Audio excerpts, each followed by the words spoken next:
And on to debate number 2. Just a few months after the Lok Sabha polls, today the Election Commission announced dates for elections in Jammu and Kashmir. Voting will take place for 90 seats in Jammu and Kashmir in 3 phases, starting September 18th, then the 25th of September and the 1st of October. The last assembly elections were held in Jammu and Kashmir in November-December 2014. And these will be the first assembly polls in the erstwhile state since the abrogation of Article 370 in 2019. Where the counting of the votes is expected, of course, to take place on the 4th, and all political parties now are holding elections in Jammu and Kashmir. However, the National Conference's Abdullahs have called on the poll body to take notice of the massive transfers in the police and civil administration in the Union Territory in the last 24 hours. Yesterday, the Lieutenant Governor of Jammu and Kashmir had reshuffled 198 officers, including top cops. And the NC as well as PDP are now alleging that it's been done to help the BJP. Now, the truth of the matter is that these changes do come after Election Commission on the 31st of July asked the Union Territory Administration to transfer out officers posted in their home districts, an exercise it holds ahead of conducting polls. इतने सारे अफसर अचानक transfer किए जाना हमें तो शक है कि ये हुकूमत दिल्ली की जो हुकूमत की पार्टी है बीजेपी उन्हीं का लगाया हुआ लेफ्टिनेंट गवर्नर है यहाँ पे बीजेपी को मदद और बीजेपी को फ़ायदा और उनके जो सहयोगी बी टीम सी टीम डी टीम है यहाँ पे उनको मदद पहुँचाने के लिए ये ट्रांसफ़र कराई गई हैं। और फिर क्या कहते थे 305 पार 370 पार 400 पार। अगर ये इलेक्शन कमीशन इनको मदद नहीं करता तो ये 140 से आगे नहीं चलते। आज तक इलेक्शन कमीशन इसका जवाब नहीं दे सकी कि जहां 404 लाख वोट थे वहां 5 लाख कैसे पड़े। हमारा ये कंसर्न है कि ये election free and fair and transparent तरीके से होना चाहिए। जैसा कि आपने खुद कहा, इलेक्शन डिक्लेयर होने के 12 घंटे पहले लगभग 150-200 ट्रांसफर्स अब्रप्टली आर्बिटरली एलजी गवर्नमेंट ने किए, एलजी एडमिनिस्ट्रेशन ने किए। और हम जानते हैं what ever said and done, LG administration का यहाँ जो बिहेवियर है, it's full of prejudice, it's full of bias. Meanwhile, BJP has slammed the National Conference, saying that for 5 years, they've been demanding polls, and now when the polls are being conducted, they're finding fault in the way that the polls are being conducted. Listen in. Election commission द्वारा जो आदेश रहता है, पहले से ही उन्होंने कहा है अपने डिस्ट्रिक्ट से बाहर लगाना ऑफिसर्स को, ये प्रक्रिया रहती है। तो इस प्रकार के बयान देना मुझे लगता है कि नासमझी है। उमर अब्दुल्ला हारे थे लोकसभा में, फ्रस्ट्रेशन में है, कुछ भी कह सकते हैं। You're watching the News Hour at 10, debate number 2 on Times Now, Super Prime Time. Let's take this across now to our guest joining us. China NC spokesperson of BJP is with us. Sushil Pandit, activist, joins us. Also with us is Advocate Nilufar Masood, leader of the National Conference. Mohit Ban, spokesperson of the PDP, is also with us on the broadcast. Mohit Ban, for the last several years, we've seen the National Conference, the PDP, several other political parties from Jammu and Kashmir demand that there should be elections held forthwith. Now that the elections have been announced, why are you calling this too little too late? See, Madhav, to be honest, first of all, as far as PDP is concerned, PDP has never asked only for the elections to be conducted. Obviously, in a democratic space, elections are mandatory, and it is the duty of all the democratic institutions to allow people to elect their own representatives. But what our concern has been repeatedly since 2019 is that whatever constitutional guarantees were snatched from the people of Jammu and Kashmir, and the way Election Commission of India today boasted about the democracy is making actually the mockery of the democracy. If the bare minimum they would have they could have done, it would have been to restore the full statehood to Jammu and Kashmir, to win the hearts and minds of the people. But Election Commission can't do that, sir. That is not the Election Commission's mandate. Why are you expecting the Election Commission to do what is the Union government's job? Why are you mixing the two up? Absolutely not. I'm not mixing the two up. I think you are trying to shy away in saying that the Election Commission of India is not influenced by the ruling party, or we haven't seen how the Election Commission of India has functioned in the past, and how until and unless the Supreme Court did not come in and took a strong stand on the way of functioning of both the Election Commission of India and the Government of India, then only they have proceeded with your concerns of the Election Commission may be valid, may not be valid. I'm not going to go down into that debate. But the point that I'm making is making this a precondition for holding elections in Jammu and Kashmir is, completely unlinked to the Election Commission's own task, which is conducting elections. It has the same Supreme Court's mandate, incidentally, to conduct it within the next 60 days or so. But let me bring in Shaina NC. Shaina NC, conducting elections in the absence of full statehood does not make sense. Yes. That appears to be the condition coming in from the PDP spokesperson. Why has the BJP government ruling at the centre not done so?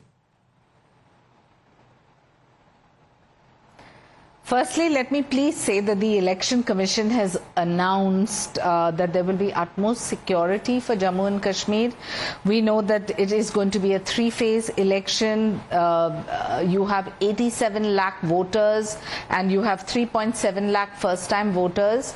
Having said that, despite the fact that after abrogation of 370, the opposition has only played their own agenda, this is the Supreme Court that announced that, there should be absolute safety, which the Election Commission has said it will adhere to. And this is not about the Bharatiya Janata Party or the central government deciding. These dates are decided by the Election Commission. The Election Commission has clearly said that the 3 phases will be done up until October 1st, and on the 4th you will have counting. Now, if you're restoring normalcy in Jammu and Kashmir, I don't see what the objection should be and why should there be objection for the heck of objection. Haryana too, with 90 assembly seats, there's a absolute mandate where victory and defeat is decided by the electorate. It is not decided by the Election Commission. It is not decided by the party in power. So for those who are constantly critiquing, maybe they should go down memory lane and see what were the reasons why there weren't elections in Jammu and Kashmir and why normalcy has been restored after abrogation of 370, and whether it is correct for the Election Commission to take an independent decision of the 18th, 25th and 1st of October as the 3 dates for a state where you have almost 19 lakh voters. The schedule has been decided. I don't think there's going to be any changes as far as that is concerned. But let me bring in Advocate Niloufar Masood on one of the contentions that has been raised by Omar Abdullah. Now, Advocate Niloufar Masood, Omar Abdullah says that these 198 odd officers of the IPS, IAS, the State Administrative Services, etc., the UT Administrative Services, they are, this is something that is irregular. You've appealed to the Election Commission. But, ma'am, are you aware that this is something that routinely happens, that officers in the home districts are removed? So, is this really something that is a sensitive political issue? Is it some kind of attempt at trying to, try and find some kind of excuse for, blaming this not being a level playing field? What really is happening? Or is it concern that there was huge turnout in the Lok Sabha polls? What's going on? Madhav, recently we had Lok Sabha elections, and in those elections there was mass transfers. And what was the need of going for 198 transfers? 20 years we have been seeing the transfer orders. Leaving that apart, that it's now 10 years since we had last elections, and we believe that we should thank, in fact, Honorable Supreme Court, because finally it has prevailed upon the Government of India that the Chief Election Commissioner has finally announced the schedule that the elections will be held in the 3 phase. That elections allow citizens to choose their representatives, ensuring that the government officials will represent the will of the majority. And we believe that the government, which will be in fact elected by the people, it will be more responsible, it will be accountable, and it will finally rescue the people from the sufferings which they have been suffering from the last so many years. I believe the elections will be free and fair. And I think the contention which has been put by the Omar Abdullah, that is not far from the truth, because of the reason, as I have said, that recently we had the Lok Sabha elections and there were transferred, and I don't feel that there was need. Maybe for their personal interests, what they are doing, it should be stopped right now. And since now it is MCC, I believe that those rules will not be violated. Fair enough. If there is a point to be made, the Election Commission will take that call. That's happened in many a state in the past. But Sushil Pandit, would you like to respond to Advocate Niloufar Masood? She says Omar is right. There was recently a mass transfer during the Lok Sabha polls. Why should it be done again?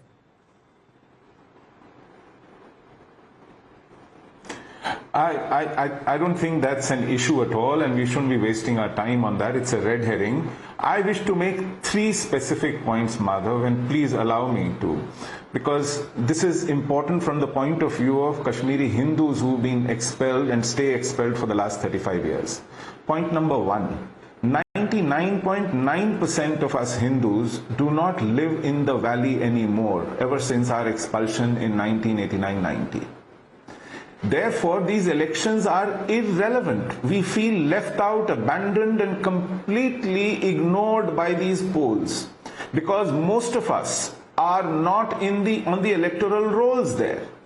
Where we live, we are either not part of the local electoral rolls, or if we live outside the state or the union territory, we are completely irrelevant. So these elections have very little to do with Kashmiri Hindus. 2, the status of Kashmiri Hindus, the basic fundamental issues of our existential crisis, like what happened to us. Is there a white paper acknowledgement, any genocide related acknowledgement? No. Is there any justice? No. Is there any compensation for the lives lost, the property lost? Not a dime in the last 35 years. Is there any policy to tell us where we are headed? What can we expect in the next 5 years, 10 years, 50 years? No. There is no basis for us to even judge what is happening. Number 3, and this is a much larger issue, Madhav. Democracy and elections are a means to an end, not an end in themselves. If an election has to be held, it should be held in a normal, peaceful, progressive society, because that's where democracy belongs.